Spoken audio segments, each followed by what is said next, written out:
अपनी दिल्ली, सबकी दिल्ली। चेतना द्वारा लाला पन्नालाल स्मृति व्याख्यानमाला 6 का आयोजन होटल क्राउन प्लाजा रोहिणी में किया गया। पंथ निरपेक्षता और अल्पसंख्यकवाद विषय पर आधारित इस व्याख्यानमाला में मुख्य वक्ता के रूप में सांसद एवं प्रख्यात विचारक प्रोफेसर राकेश सिन्हा, विषय परिवर्तन के लिए विश्व हिंदू परिषद के प्रवक्ता विजय शंकर तिवारी की गरिमामयी उपस्थिति रही। कार्यक्रम की अध्यक्षता पावन चिंतन धारा के संस्थापक गुरु पवन सिन्हा ने की। आपको पता होगा पंथ निरपेक्षता और अल्पसंख्यकवाद आज का सब्जेक्ट है। सब्जेक्ट बहुत महत्वपूर्ण है। मैं चाहता हूं कि उसके पर थोड़ा सा विषय को ओपन करने के लिए, विषय के खोलने के लिए एक बार तालियां बजाइए विजय शंकर तिवारी। दो विषय हैं आज के, एक पंथ निरपेक्षता का विषय है और दूसरा विषय अल्पसंख्यकवाद। दोनों एक दूसरे के साथ जुड़े हुए हैं, साथ साथ नहीं है, दोनों मिले हुए हैं।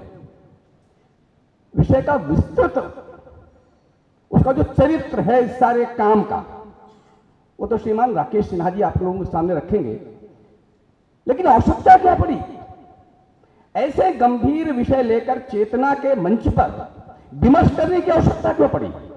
1976 में इसे संविधान का अंग बना दिया गया कि भारत पंथ निरपेक्ष देश है। अरे उसका तो डीएनए है पंथ निरपेक्ष। यानी हरिश्चंद्र को आप सदा सत्य बोलो की कहानी सुनाने जा रहे हैं क्या? यानी हरिश्चंद्र को आप ये सिखा रहे हैं कि सत्य बोलो।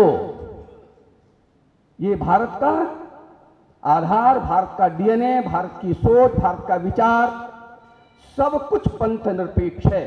अगर पंथ निरपेक्ष नहीं होता तो ये इतने वीर लोग भारत में हैं, आज ये 20 करोड़ नहीं हो पाते। इसलिए ये देश पंथ निरपेक्ष है, इसके बाद भी संविधान का हिस्सा बनाने की आवश्यकता क्यों पड़ी, इस पर विमर्श होने की आवश्यकता है। राजेश जी ने कहा कि इस मंच पर हमने श्री राम जन्मभूमि का विषय लिया, राम मंदिर बन रहा है, आज हम इस विषय पर ले रहे हैं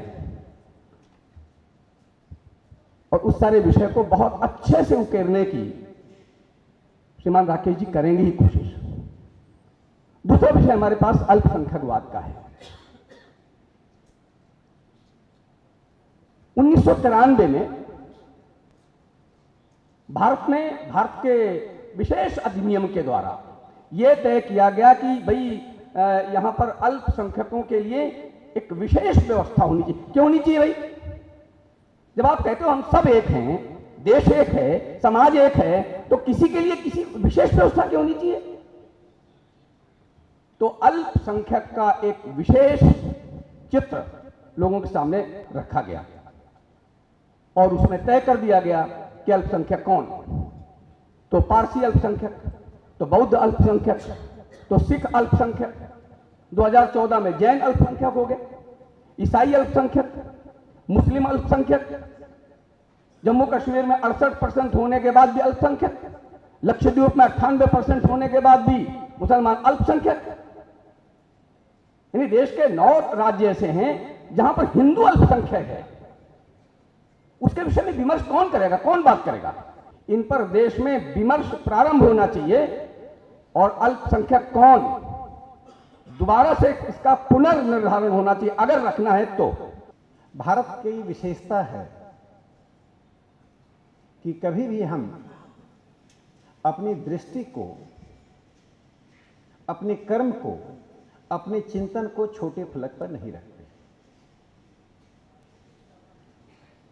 इसका एक उदाहरण यह है कि पूरी दुनिया की सभ्यताएं वैश्विक परिवेश से जुड़ी हुई हैं। वो मानवता की बात करती हैं, मानव समाज की बात करती हैं। भारतीय सभ्यता अपने आरंभिक काल से, जिस काल की तिथि हमें मालूम नहीं है, जिस गंगोत्री को अभी तक किसी इतिहासकार ने ढूंढ नहीं निकाला है, तब से हम वैश्विक नहीं ब्रह्मांडीय चेतना की बात करते हैं। तो वैश्विक चेतना और ब्रह्मांडीय चेतना के बीच में एक बड़ा अंतर है। निश्चित रूप से मानव कल्याण, मानव की उन्नति और मानव का अस्तित्व हमारी प्राथमिकता होती है, लेकिन उस प्राथमिकता में जब हम अपने इर्द गिर्द की उन सभी चीजों को परिवार की तरह मानते हैं, चाहे वो वृक्ष हो या पहाड़,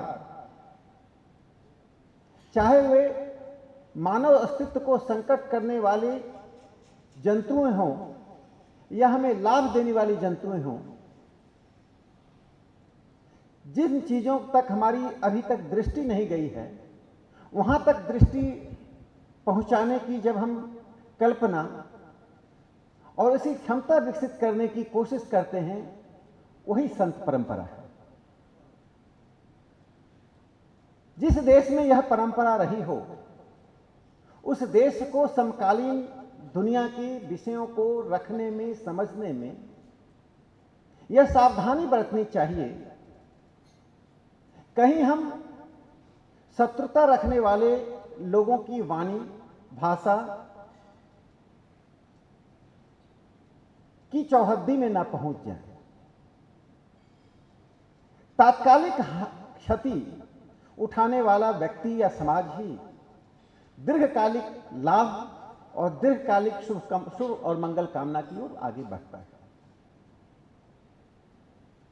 इसलिए मैं कहता हूं कि इस वैचारिक प्रभाव के कारण ही हम दुनिया के उन देशों को अपना वैचारिक गुरु मानकर, आदर्श मानकर, उनके कही गई बातों को ब्रह्म वाक्य मानकर हम पीढ़ियों से आगे बढ़ते रहे। आज समय आ गया है कि अपनी सभ्यता की मूल पिंड को पहचानते हुए, अपने आत्मविश्वास को भरते हुए, भौतिकता से दूर रहकर हम भारत को वह दें जो भारत की मूल आवश्यकता है, वो विचार। इस सारे पर फाइनल कमेंट के लिए आज के अध्यक्ष उद्बोधन पे आपने विजय शंकर जी को सुना, हमारे मुख्य वक्ता आज के प्रोफेसर राकेश सिन्हा जी को सुना। अब हम गुरु जी को सुनते हैं अध्यक्ष उद्बोधन के लिए। एक बार गुरु जी के लिए तालियां बजाएं।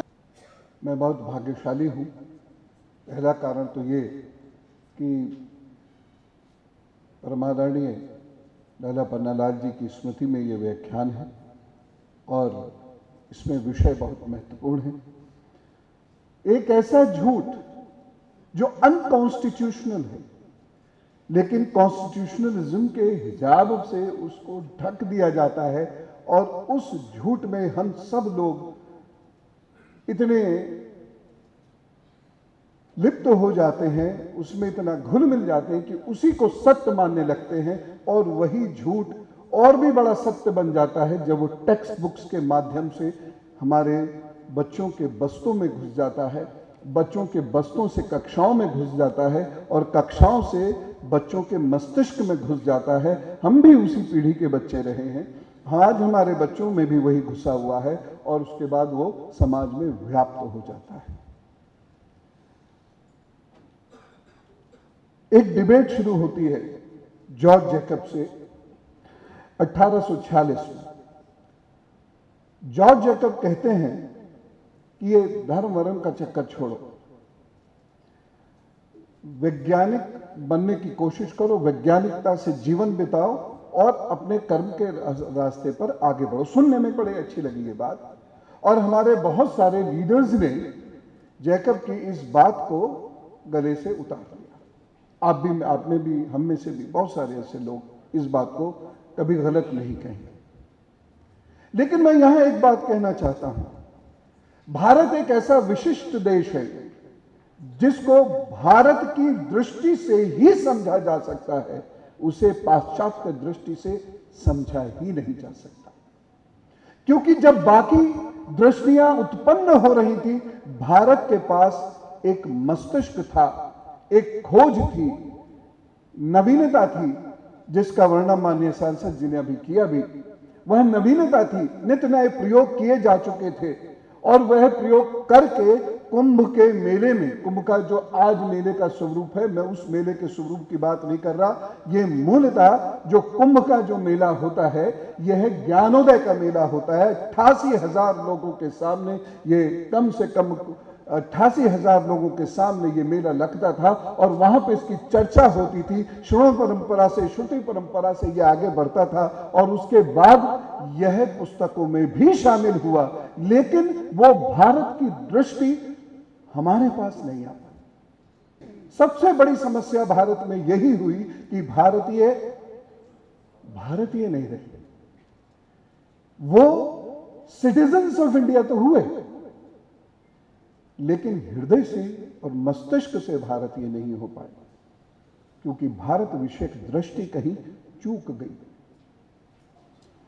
इसीलिए जैकब जिस रिलीजन की बात करते हैं, उस रिलीजन को तो हमें ओढ़ना चाहिए, पहनना चाहिए, बिछाना चाहिए, क्योंकि वो धर्म है तो घर टिकेगा, वो धर्म है तो दाम्पत्य जीवन टिकेगा, वो धर्म है तो माता पिता के बच्चों के संबंध ठीक होंगे। अगर वो धर्म है तो भारत के अंदर कभी भी हम पथ भ्रष्ट नहीं होंगे। वही धर्म है जो हमें चरित्र सिखाता है, और उसी धर्म से हमको कुछ पाश्चात्य विचारक कहते हैं दूर रहो, निरपेक्ष रहो। निरपेक्ष का मतलब होता है उदासीन रहना, लगाव ना रखना।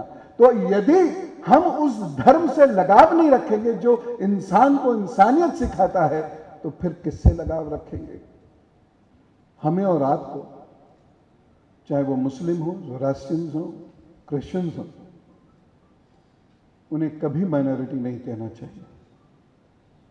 प्रेम उमड़े, उन्हें भाई कहिए, बहन कहिए, भारतीय कहिए।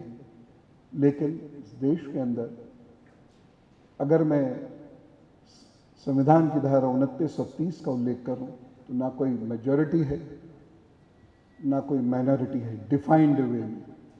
इसलिए जहां जिसकी संख्या कम और वह पीड़ित और बैकवर्ड है, उसको सरकार से एड मिलनी चाहिए, और अगर कोई सक्षम है तो उसे सरकार से एड नहीं मिलनी चाहिए।